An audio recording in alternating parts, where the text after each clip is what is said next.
Afternoon, I'm Alan Unell, and this series of videos is Healthcare Advocacy, where we address problems in the healthcare system and then take actions to try and make a better system for all of us. Today we're going to be talking about healthcare fraud. It's a big subject, and it really does require our attention.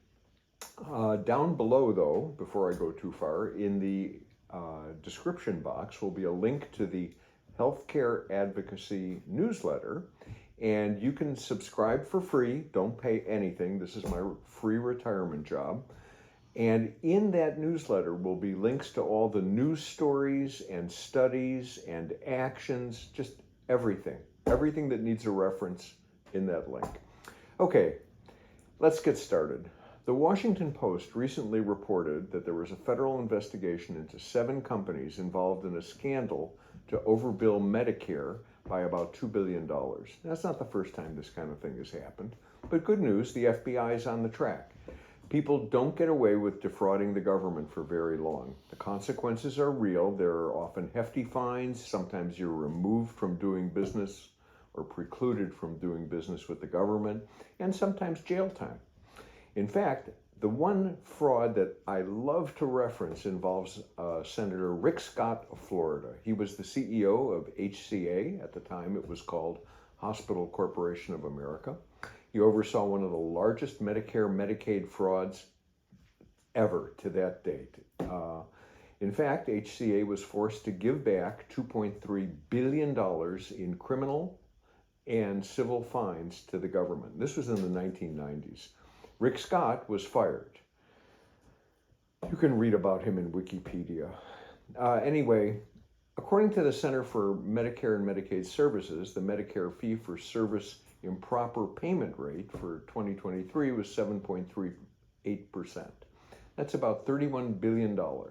This is the 7th year in a row that it fell below the 10% threshold for compliance.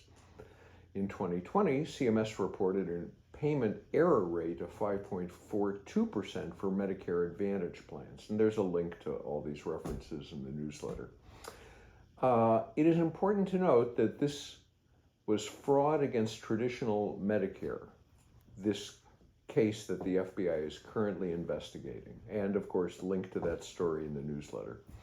Medicare Advantage companies actually bilk the US government for way more. It's between $88 and $140 billion in 2022, according to a recent report released by Physicians for a National Health Plan. The PNHP report includes defrauding techniques that are not included in the CMS report, such as favorable selection or deselection of beneficiaries, manipulation of benchmarks and bonuses, and upcoding. All the CMS report included was just overbilling. Okay, this is not good. However, if we look at the commercial industry, let's look at them because lots of us have regular health insurance plans, like with our employers. Most of us do, about half of us do.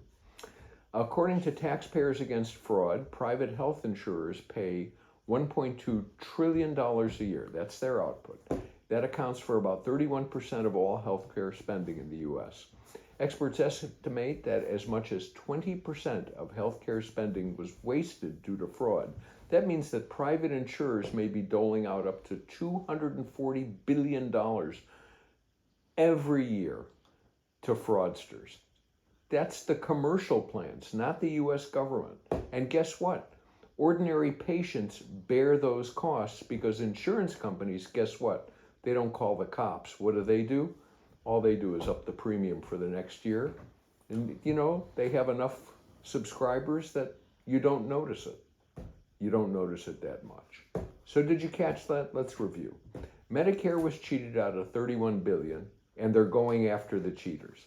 Private insurance, $240 billion. When it's the federal government that's cheated, they call in the FBI. When it's private insurance, they just increase the premium. I'll take the feds. Let's take an action on this because Medicare really does need our help. We just saw another Medicare fraud. In addition, most of the biggest Medicare Advantage plans, which is private insurance, not Medicare, Those providers are under federal investigation for overbilling to the tune of billions. You know, most of them are, and it's United Healthcare is at the top. I was shocked.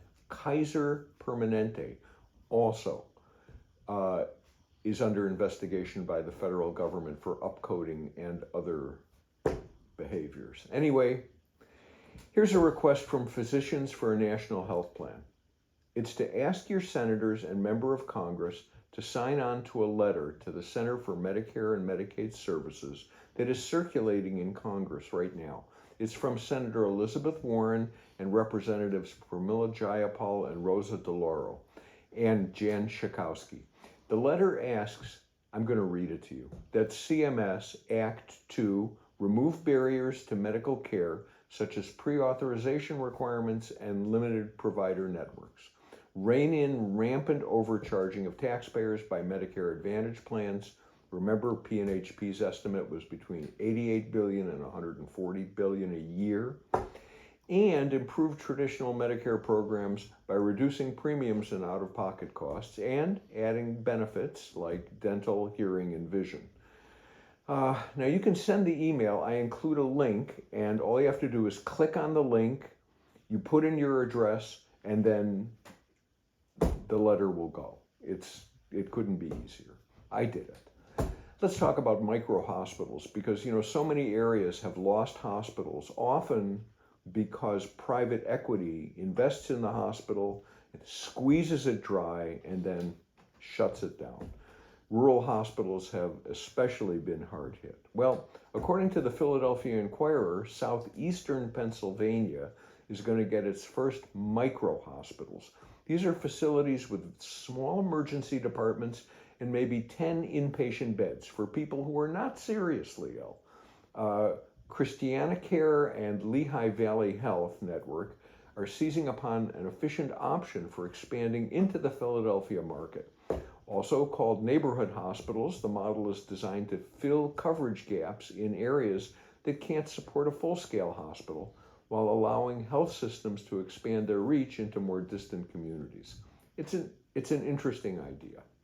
Now, rural hospitals in Florida, with supporters pointing to a need to ensure healthcare access in rural areas, Florida's House and Senate committees last week, moved forward with bills that would create a new category of rural emergency hospitals in the state. The House Health and Human Services Committee in Florida approved the House version of the bill, HB 309. It was sponsored by Representative Jason Schoaf. If you're in Florida, you can send him a note.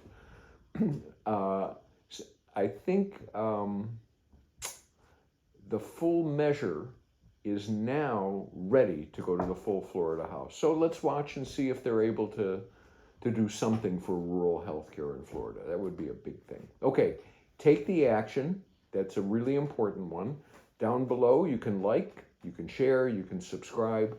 You can go get a subscription to Healthcare Advocacy for free, and the text for videos like this will show up in your email every day. That's what I've got for you. Send me comments either in the description, either in the comment field, or you can send me an email at healthcareadvocacy1@gmail.com. Have a good evening.